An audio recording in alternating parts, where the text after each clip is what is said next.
Jika Anda menyukai seni pertarungan gaya bebas atau MMA, Anda harus menonton video perjalanan olahraga yang satu ini. Ialah Dana White, orang yang dibalik kesuksesan UFC.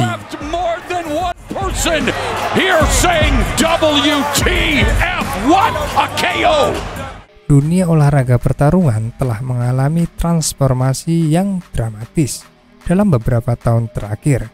Berkat kebangkitan Ultimate Fighting Championship atau UFC, apa yang dulu merupakan olahraga pertarungan brutal tanpa batas, kini telah berkembang menjadi fenomena hiburan utama dan sensasi budaya global. Di balik keberhasilan luar biasa ini terdapat nama sang juara yang tak kenal lelah dan berwawasan yang telah mengubah UFC menjadi fenomena budaya. Mari kita telusuri kisah menarik di balik perjalanan Dana White bersama UFC.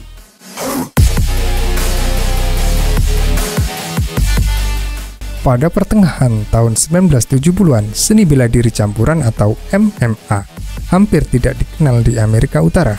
Namun, segalanya berubah ketika keluarga Gracie dari Brazil memperkenalkan gabungan unik dari Jiu-Jitsu, sebuah kombinasi dari beberapa seni bela diri untuk pertarungan jarak dekat, ke Amerika Serikat pada tahun 1970-an. Mereka berusaha mempopulerkan apa yang sekarang dikenal sebagai Brazilian Jiu-Jitsu dengan memamerkan keterampilan mereka dan mengalahkan petarung dari berbagai disiplin dari seri video yang berjudul Gracie in Action.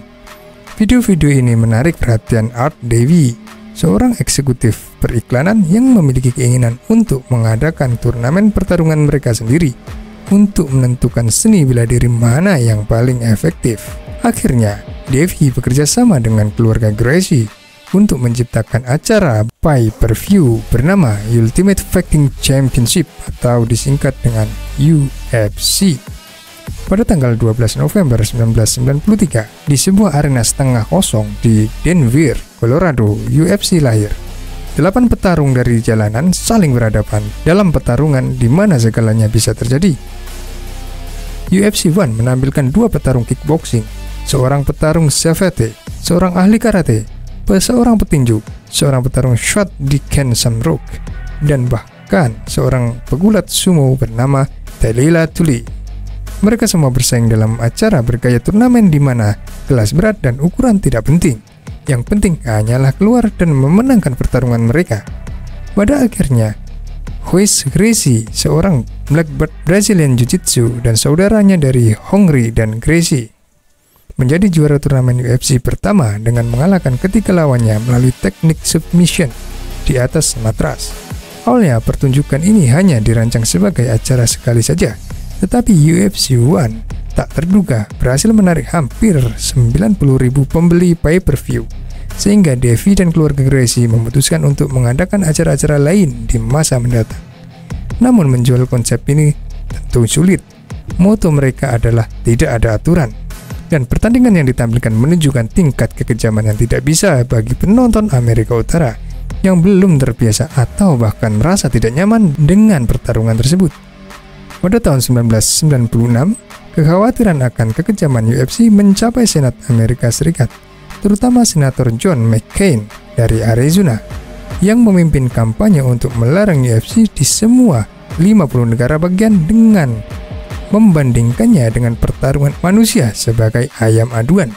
Akhirnya 36 negara bagian mengeluarkan undang-undang yang melarang pertarungan tanpa batas ini, termasuk New York yang melarang UFC 12 yang seharusnya diadakan di Niagara Falls. Sehingga tanggapan terhadap peraturan hukum yang semakin rumit, UFC mengubah aturan-aturannya untuk mematuhi hukum komisi atletik di setiap negara bagian, termasuk memperkenalkan keras berat dan melarang teknik seperti fish hooking, menarik rambut, dan menusuk mata. Pada UFC 21, promosi ini telah mengadopsi aturan seragam, termasuk melarang tendangan ke kepala petarung yang sedang terjatuh, menyikut kepala, dan memperkenalkan putaran 5 menit untuk memberikan kesan bahwa ini adalah olahraga yang telah diatur, bukan kekerasan yang tidak terkontrol. Pada titik ini, baik Royce Gracie maupun Art Davie telah lama meninggalkan promosi tersebut karena ketidakpuasannya terhadap ketidakteraturan perusahaan.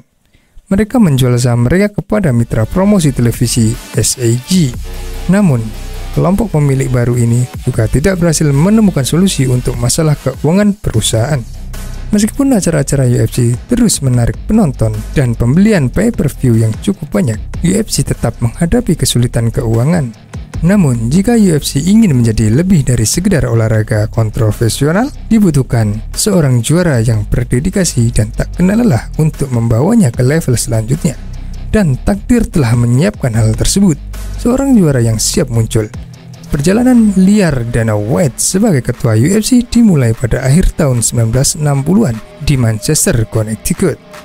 Ia terpaksa tumbuh dewasa dengan cepat karena ayahnya adalah seorang alkoholik yang jarang berada di sekitarnya, dan ibunya bekerja di beberapa pekerjaan untuk membiayai Dana dan saudari perempuannya Kelly. Keluarganya sering berpindah-pindah antara Boston, Connecticut, dan Vegas. Di kota itu, White berteman dengan Lorenzo Fertitta, teman sekolahnya di Bishop Gosman High School.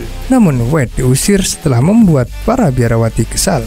Saat dewasa, White mengembangkan ketertarikannya dan penghargaannya terhadap pertarungan. Ia mulai belajar tinju pada usia 17 tahun, meskipun tidak pernah menjadi petinju yang hebat di atas ring. Kemudian ia masuk Quincy College dan kemudian University of Massachusetts. Namun akhirnya keluar dari kedua perguruan tinggi tersebut dan mengambil pekerjaan yang aneh-aneh untuk mencukupi kebutuhan hidupnya, termasuk bekerja sebagai valet di sebuah hotel mewah di mana ia dan rekan kerjanya sering sekali terlibat pertarungan untuk memperebutkan tips yang lebih banyak. Namun pada akhirnya White memutuskan untuk sepenuhnya mengabdikan diri untuk mimpi, untuk bekerja dan berjuang. Ia mulai belajar seluk-beluk industri dari Pete Wade, seorang legenda tinju Boston dan mantan juara Golden Glove. Akhirnya White mulai memberikan pelajaran tinju dari ruang bawah tanahnya sendiri. Bisnisnya tumbuh dan ia mulai menyewa gym lokal untuk mengadakan kelas. White mulai mendapatkan pengakuan di tingkat lokal meskipun tidak tanpa rintangan. White menambahkan, ketika saya berusia 21 tahun, saya tinggal di Boston, dan suatu malam saya diserang di sebuah bar oleh sekelompok orang yang memukuli saya selama sekitar 20 menit, selama 20 menit penuh sampai polisi datang. Pada saat itu saya menyadari bahwa saya tidak ingin lagi menjadi korban. Saya ingin menjadi orang yang bisa melindungi diri sendiri dan orang lain, kata White.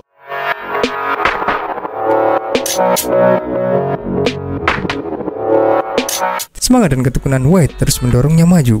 Pada awal tahun 2001, ketika UFC berada di ambang kebangkrutan, White bersama dengan teman masa kecilnya Lorenzo Fertitta dan saudara mereka, Frank Fertitta, memutuskan untuk mengambil alih promosi tersebut. Mereka membentuk Zuffa LLC dan menunjuk White sebagai presiden UFC.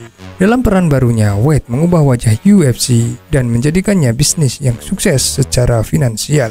Melalui inovasi dan visinya, ia membawa UFC ke level selanjutnya dengan mengadakan acara di seluruh dunia, menandatangani kontrak dengan atlet-atlet terkenal, membangun kesepakatan televisi yang menguntungkan. Hari-hari ini UFC adalah salah satu organisasi olahraga terbesar dan terkaya di dunia. Dengan pengaruh global yang kuat, Dana White telah menjadi sosok ikonik dalam dunia MMA dan dihormati sebagai salah satu pemimpin terbesar dalam olahraga ini. Dedikasinya yang tak terkenal lelah dan visinya yang tajam telah membantunya mengubah UFC dari olahraga kontroversial menjadi fenomenal budaya yang tak terbantahkan. Perjalanan luar biasa Dana White dari awal yang sederhana hingga menjadi sosok utama UFC menunjukkan ketekunan dan visinya yang tidak tergoyahkan. Di bawah kepemimpinannya, UFC melampaui batas menjadi fenomena global dan kekuatan budaya yang tak terelakkan. Pengaruh Dana White pada UFC tak tertandingi dan perjuangannya yang tak kenal lelah membentuk olahraga ini menjadi apa yang ada saat ini. Saat UFC terus berkembang dan memikat audiens di seluruh dunia, kisah Dana White akan selalu terkait dengan sejarah dan kesuksesan UFC.